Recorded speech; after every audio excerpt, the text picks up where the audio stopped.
অসম বিধানসভাত নিলম্বনৰ জোৱাৰ উঠিছে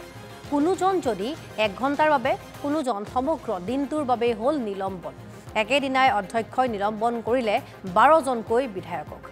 বহুকেইটা গুৰুত্বপূৰ্ণ বিষয়ক লৈ মঙলবাৰেও অসম বিধানসভাৰ বাজেট অধিৱেশনত সৃষ্টি হল উত্তপ্ত পৰিস্থিতি প্ৰশ্ন উত্তৰ শিতানত আৰম্ভণিৰে পৰা শাসক বিৰোধীৰ বাকযুদ্ধই এক প্ৰকাৰ গৰম কৰি ৰাখে সদনৰ ভিতৰ চৰা তাৰ মাজতে একেদিনাই অভিলেখ হাৰত সদনৰ পৰা নিলম্বন হল কংগ্ৰেছ ৰাইজৰ দল আৰু AIUDFৰ কেইবাজনো বিধায়ক এক প্ৰকাৰ সদনত একশন মুডত দেখিবলৈ পোৱা গ'ল অধ্যক্ষ বিশ্বজিৎ দৈমাৰী AIUDFৰ বিধায়ক আশৰাফুল হুছেইনে বিত্ত বিভাগে ৰাজ্যত কেতিয়া কিমান ঋণ লৈছে আৰু ক'ত ব্যয় কৰিছে সেই সন্দৰ্ভত প্ৰশ্ন কৰিছে বিধায়কজনৰ প্ৰশ্নত বিত্তমন্ত্ৰীৰ লিখিত উত্তৰ 2016-17 পৰা 2023-24 বৰ্ষলৈ ৰাজ্যত চৰকাৰে ঋণ লৈছে সৰ্বমুঠ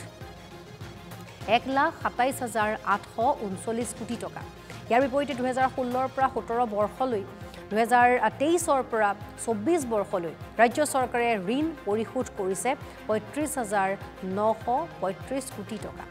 কিন্তু পুঁজি ব্যয়ৰ ক্ষেত্ৰত সদনৰ মজিয়াত বিধায়কজনে তুলিলে অভিযোগ সমষ্টিত পুঁজি আবণ্টনৰ ক্ষেত্ৰত শাসক বিৰোধীৰ বিধায়কৰ মাজত সৃষ্টি কৰা হৈছে বৈষম্য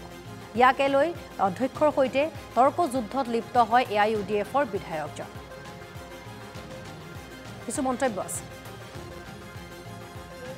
সকলো এই ধৰণৰ উত্তৰৰ পৰা সম্পূৰ্ণভাৱে বিৰত থাকি চালে বেৰে কুবাই কোনো ধৰণৰ সুদ উত্তৰ তেওঁ দিয়া নাই আৰু যি সময়ত আমি প্ৰশ্ন তুলিছিলোঁ যে অসমৰ মানুহৰ কাৰণে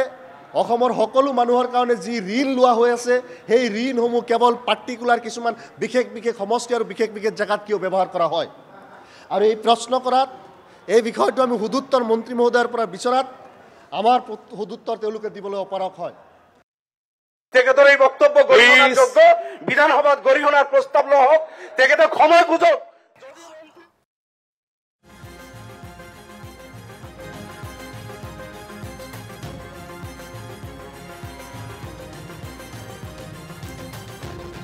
আৰু প্ৰশ্নোত্তৰ শিতানত নিলম্বিত হৈ সদনৰ বাহিৰত ক্ষোভ বিধায়ক আশৰাফুলৰ কিয় এনে আচৰণ কৰা হৈছে বুলি প্ৰশ্ন বিধায়ক আশৰাফুল হুছেইনৰ